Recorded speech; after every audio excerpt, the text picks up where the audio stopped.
सब नया कर करता है, सब बुधवा कर करता है। जिसके पास न दिमाग है, न अकल है, न पढ़े हैं, कुछ नहीं है, जीरो पावर है, वही लोग बोल रहा है। तो वो अपना वोट तो दे सकता है लोग।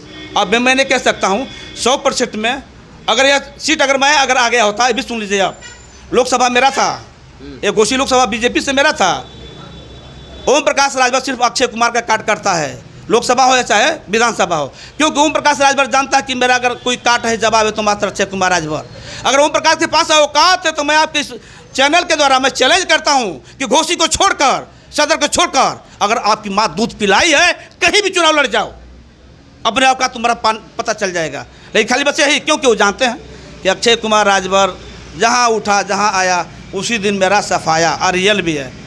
जब हम तो कहता हूँ, साफ शब्दों में कहता हूँ कि अगर ओम प्रकाश के पास औकात है ना तो मंच पे आ जा, आमना सामना हो जा। भाई इस समय तो आप किंग हो, क्योंकि राष्ट्रीय के राष्ट्रीय अध्यक्ष हो।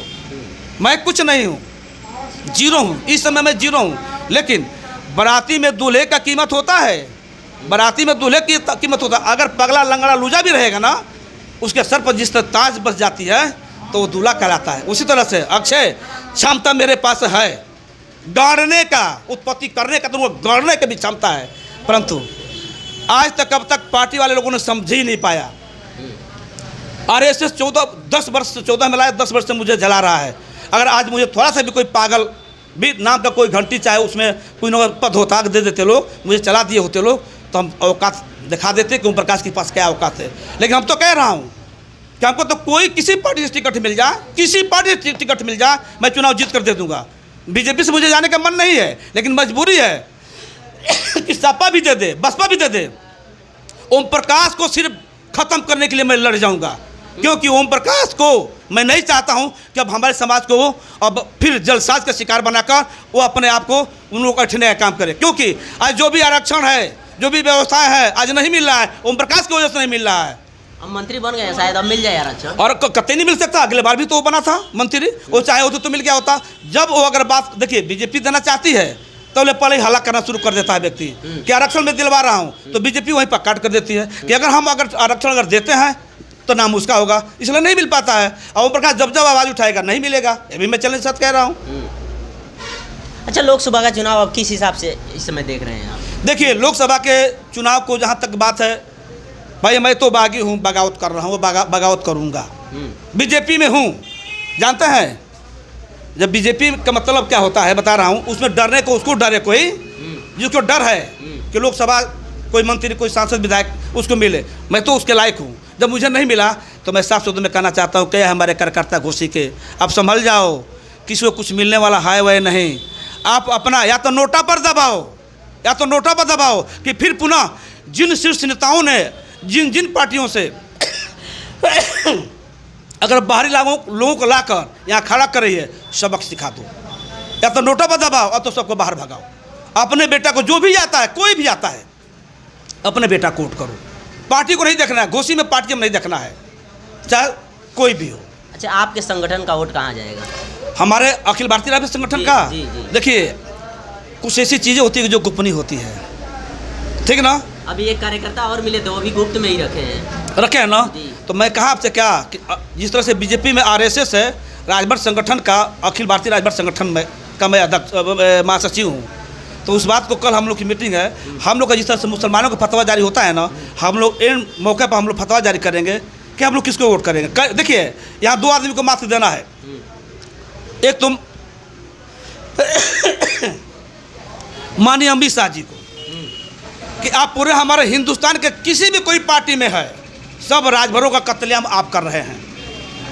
आपका ये कहना है कि ओम प्रकाश के बाद थर्ड कोई राजभर हिंदुस्तान में नहीं है। और अखिल भारतीय राजभर संगठन का राष्ट्रीय अध्यक्ष महासचिव के नाते संगठन में जो तय करेगा हम लोग क्या करेंगे, ओम प्रकाश को भी सिखाना है कि ये संगठन क्या करेगा। तुम सोचते हो कि हम राष्ट्रीय पार्टी हूँ तो मैं सब राजभर मेरे साथ है, बाकी राजभर अपनी औकात दिखाएगा कि राजभर कहाँ है, उस दिन समझ में आ जाएगा।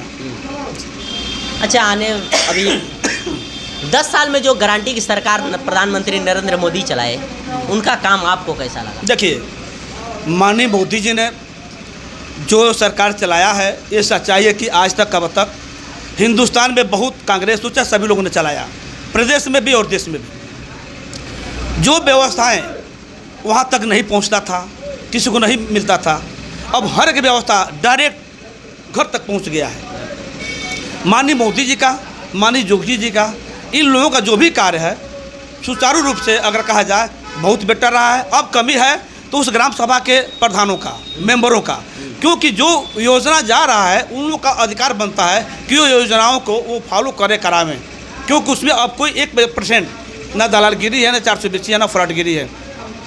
सब आपको वहाँ तक पहुँचना है। अगर यह वहाँ तक कोई वंचित हो जा रहा है तो प्रधान का जिम्मेवारी है, वार्ड मेंबर का जरूरी जिम्मेवारी है, वहाँ के लोगों का जिम्मेवारी है। अच्छा, लोग कह रहे हैं कि प्रधानमंत्री नरेंद्र मोदी जो 5 किलो राशन दे करके लोगों को एक चूतिया बना करके वोट मांगने का काम कर रहे हैं, ये कहाँ तक सही है? अच्छा ये बताइए, मैं ये कह रहा हूँ कि अब तक कोई भी अगर इससे पहले भी अनाज मिलता रहा है, पैसे पे मिलता रहा है, तो व्यक्ति पैसा भी देता था और अनाज लेता था। मोदी जी तो फ्री में अगर अनाज दे रहे हैं तो आप चैनल ने कह रहे हैं कि आप हम कोट करो, वो तो सुख सुविधा आपको मिल रही है तो आपको महसूस करना चाहिए ना कि हमको फ्री मिल रहा है। आज जब पैसे पर हमको मिल रहा था, पैसे से मैं खा रहा था, तो अभी तो व्यवस्था एक रहा भी नहीं किया है, तो फ्री में और पैसे में अंतर नहीं है। तो काफ़ी आरोप लगता है कि जब से मोदी सरकार आए हैं तब से महंगाई बहुत ज़्यादा बढ़ गई। देखिए, पहले देहात में वो कहावत हो बाबू ना, इतना बड़ा घाड़ा, पहले लोग कहे पुरानिया माँ कि इतना बड़ा घाड़ा में सरसों भर जा, और सरसों के भर के और करीब बाद में दुकान पे बेचा जाना, तो लोग कहे कि करने में कि हम साड़ी खरीद के चल ले लियो, हम धोती को खरीद के लेके चल ले लियो। ठीक महंगाई समय माहौल के हिसाब से उहे बा, ओके आज भी वो घड़ावा में भर के सरसोईया के आपको बेच दिया जा तो साड़ी या धोतिया में मिल जाए। महंगाई ना घटल बा ना बढ़ल बा। हाँ ई बा कि जोन सोच लोगन का सोच और विकास ई बढ़ल बा, एमे जे कर्तव्य करत हो, अपन कर्म करत हो, जे जोना भी विभाग में बा, चाहे मजदूरी करत हो या कोनो सर्विस लाइन में बा या कोनो विभाग में बा, तो ओकर पेट जोन बा भरत हो। आज बाबू के कुछ करबे ना करी, खाली घरे बैठ के कि कन्हई में गोड़ पड़बे ना कैले आ पहला मांगू मोरा, तो ओकर पेट भरी, तो वही लोग न कही हैं, वही लोग न कही कहने में कि ये तो महंगाई बा, तो हाई मोदी जी जुमला वाली बात करता हूँ। अरे यार सोचो उसको आप लोग कि आज तक अब तक जिंदगी में कौन तुमको दिया, पैसा तुम दिए होगे तब वो व्यवस्था मिला होगा, आज तो घर घर पहुँचाने का काम किया है। चलिए, मेरे चैनल में टाइम देने के लिए बहुत बहुत धन्यवाद। बहुत धन्यवाद आपको, और प्लस आपके चैनल के माध्यम से जो भी भाई अगर देख रहे होंगे, मैं जो भी शब्द कहा हूँ मैं चाहूँगा कि उस पर आप लोग अमल करिए और अपने राष्ट्र और देश और समाज के विषय में सोचिए। अगर काश ऐसा आप लोग नहीं करेंगे, आने वाला समय पछताना पड़ेगा। और ख़ास तौर से मैं घोषी की जनता को से अपील करना चाहूँगा कि विधानसभा और लोकसभा दोनों बाहरी हैं, दोनों को भगाओ, या तो नोटा को दबाओ या ना तो अपना बेटा जो पाओ उसको वोट करो। मेरा सबसे यही निवेदन है। चलिए दोस्तों, अभी हम लोग इस समय हैं रतनपुरा में और हमारे साथ हैं पूर्व ब्लॉक प्रमुख माननीय अक्षय कुमार राजभर जी रतनपुरा के। और बाकी इनका वीडियो आपको कैसा लगा, वीडियो पसंद आया हो तो चैनल को सब्सक्राइब करें, लाइक करें, शेयर करें। मिलते हैं नेक्स्ट वीडियो में, तब तक के लिए जय हिंद।